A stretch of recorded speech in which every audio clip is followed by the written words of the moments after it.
Hey everyone, welcome back to the channel.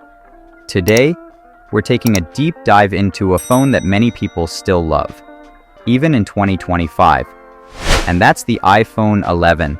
It's been almost 6 years since the iPhone 11 was released back in 2019, and yet, there are still people using it every day.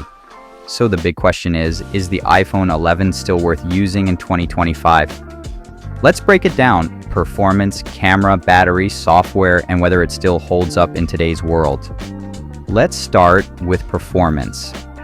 The iPhone 11 runs on Apple's A13 Bionic chip, which was insanely fast back when it launched. And honestly, in 2025, it's still holding its own. You can run pretty much any app, multitask, play games like Genshin Impact or Call of Duty Mobile, and browse social media, all without major lag.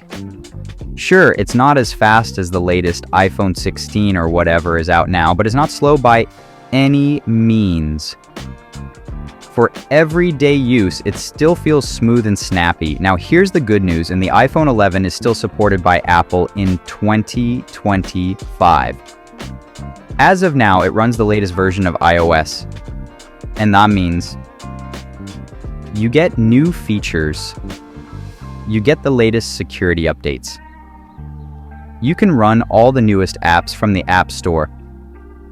This is one of the main reasons why the iPhone 11 is still such a solid choice today.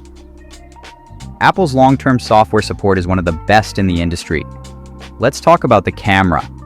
The iPhone 11 has a dual camera setup, one wide and one ultra wide, and honestly, it still takes amazing photos. In daylight, the photos are sharp, colorful, and vibrant. Even in lower light, the night mode does a pretty good job. Sure, it doesn't have the fancy zoom or cinematic video from newer models, but if you're taking photos for social media or even creating content for YouTube or TikTok, the iPhone 11 still delivers. Video is also great. You can shoot in 4K at 60 frames per second with good stabilization and solid audio. For vlogging, this phone still works really well. Battery life on the iPhone 11 was always decent, thanks to the efficient A13 chip and a 3,110 mAh battery.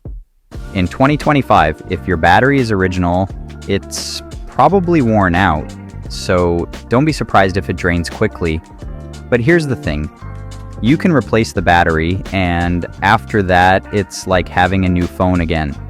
With a healthy battery, the iPhone 11 easily lasts a full day with moderate use. Checking emails, watching videos, taking photos, and scrolling TikTok or Instagram. The iPhone 11 still feels modern. It's got a 6.1-inch LCD display, Face ID, wireless charging, and a solid glass and aluminum design. The display might not be OLED like the Pro models, but it's still bright, colorful, and totally usable, unless you're super picky. And with Face ID, you've got fast and secure unlocking, plus Apple Pay, and seamless login to apps. Okay, so what do you not get with the iPhone 11 in 2025?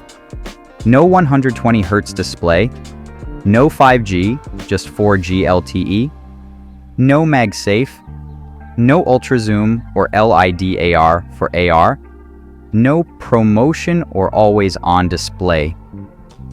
But honestly, for most people, those aren't deal breakers. If you don't need the absolute latest features, the iPhone 11 still does 95% of what you need it to.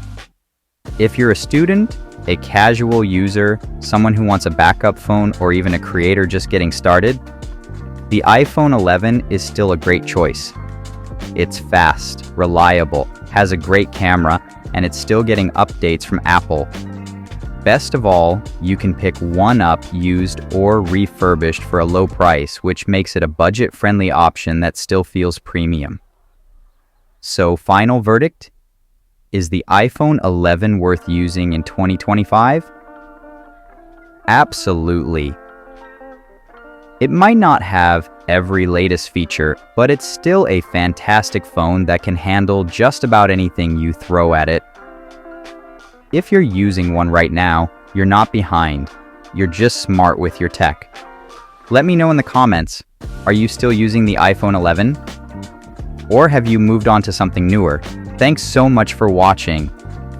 If you enjoyed this video, don't forget to like, subscribe, and hit the bell so you never miss an upload.